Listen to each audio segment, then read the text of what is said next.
Hey everybody, how you doing? I want to welcome you to Talking with Jabo.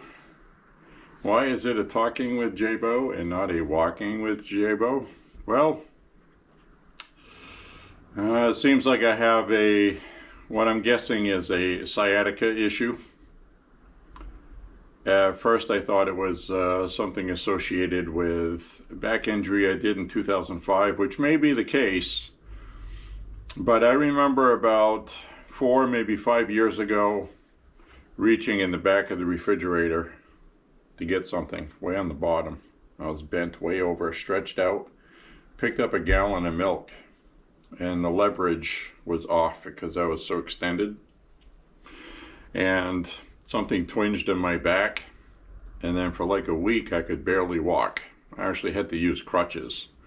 So if you've ever had a sciatic nerve issue, I'm sure you have, most people have, it's pretty damn terrible. It does go away after a while, but you have to baby it to not use it. They do have anti-inflammatory drugs you can take for it, but I'm not somebody that likes to take drugs for things if I don't need to. So if it became a chronic problem, then obviously would need something, but anyway, feels pretty good today. Yesterday I went for my walk and felt pretty good on the walk. I felt a couple twinges while I was walking though. And so got back home, and as the evening went on, I started to get more fatigued, like most people do towards the end of the day. And then it was not good. It'd like bend over or something, and it would be like this really sharp pain. And if you've ever had like a really bad toothache or something, I mean, this wasn't just a little bit of pain. I mean, this was like a sharp, freeze you up, and you have to wait for it to subside. Grab onto something, straighten yourself out. It was one of those kind of things. And so it's still messed up right now, but I'm babying it and taking it easy, and it's not bothering me too much. And that's the deceptive thing with it. So it feels like, oh, okay, it doesn't feel bad. I can go out for a walk.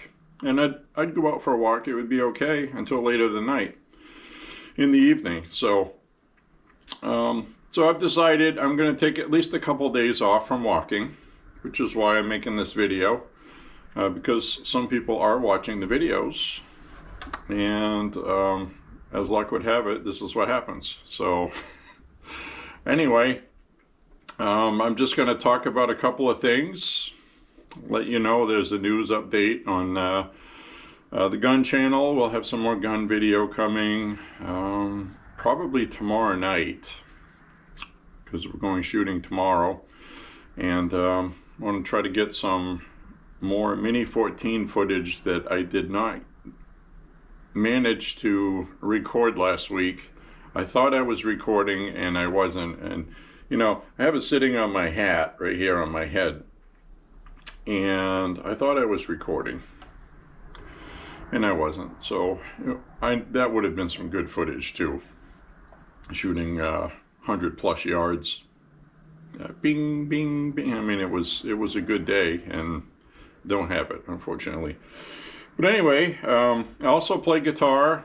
I don't have too much on the channel for guitar stuff, but I wanted to take a second to talk about a cool guitar that I made from scratch, basically, except for the guitar body and the neck.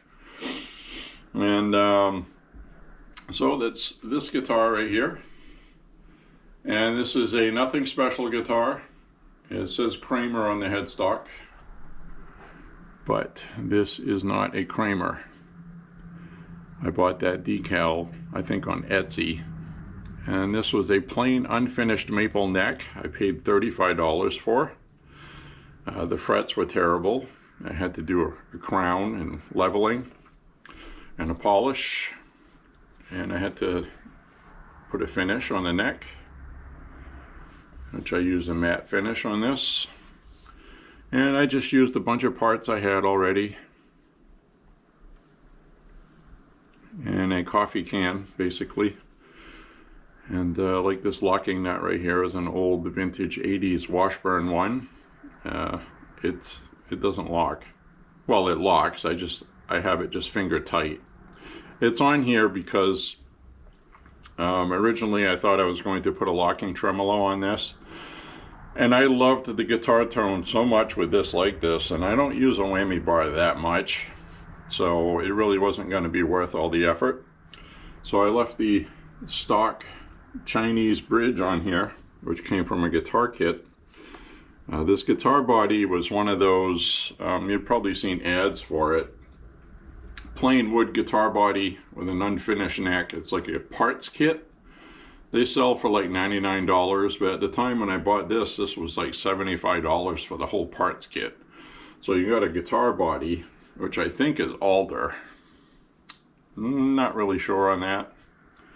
Might be agathis, basswood. I don't remember what it looked like.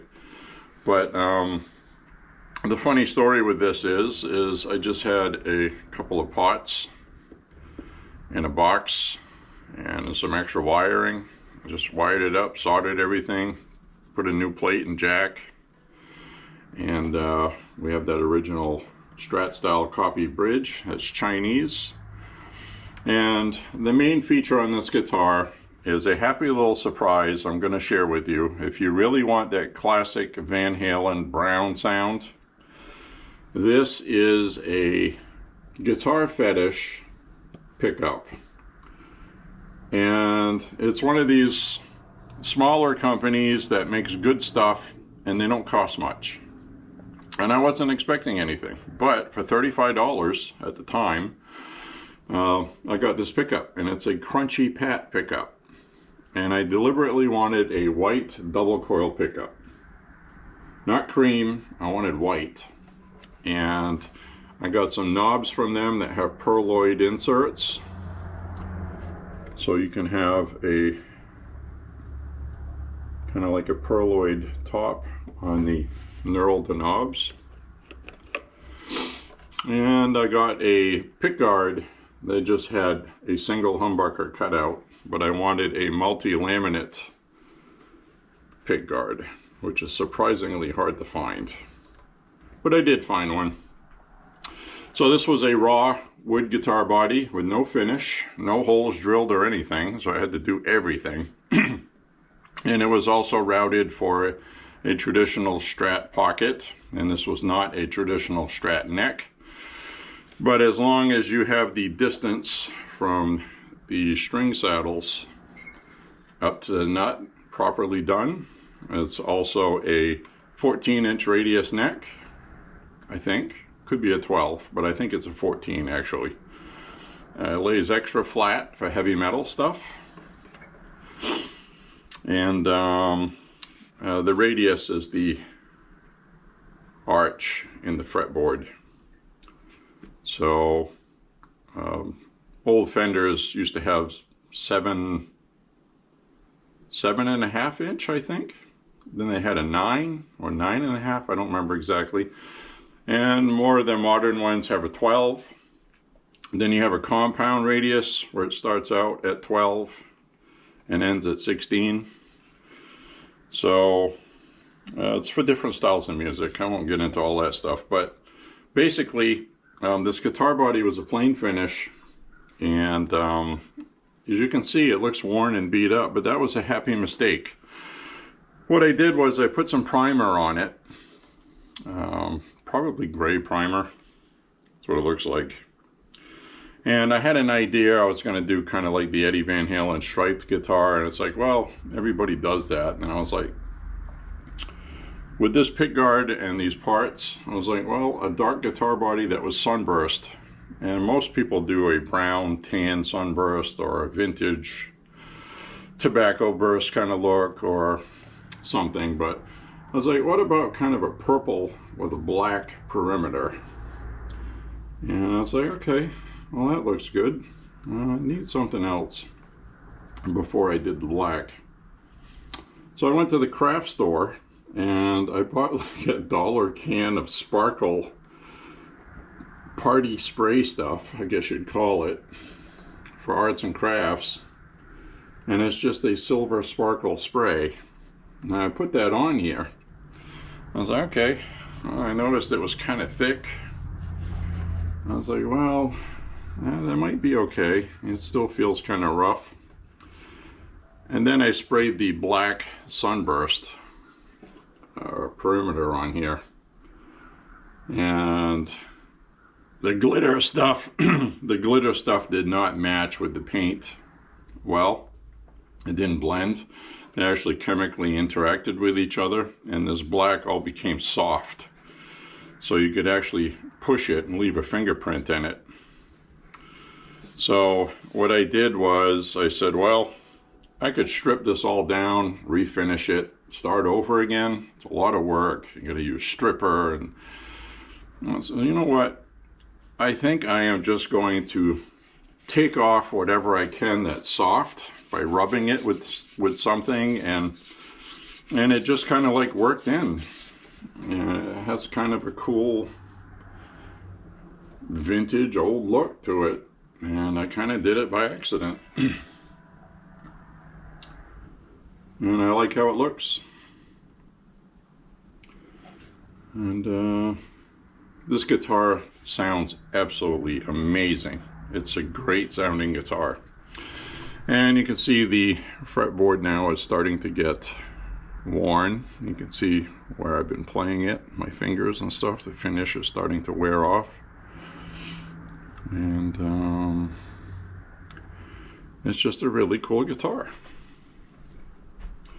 Now, all said and done, $76 for the parts kit. And I ended up using different tuners that were better quality because the ones that came with it were really terrible. The neck was terrible, so I got this neck for $35. So all in all, you know, I probably spent a couple $100, a little over. And it's pretty good. I even have an old Kramer neck plate from some Kramer I had a long time ago, I guess. I just always kept the plate for some reason. I don't even know why I have it. I don't remember. But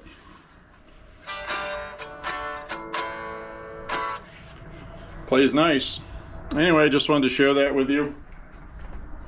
And I wanted to explain why I wasn't uploading any walking videos, and I just wanted to let you know why that was happening.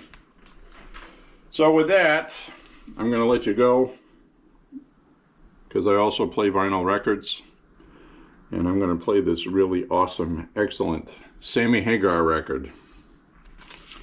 This is a really good one.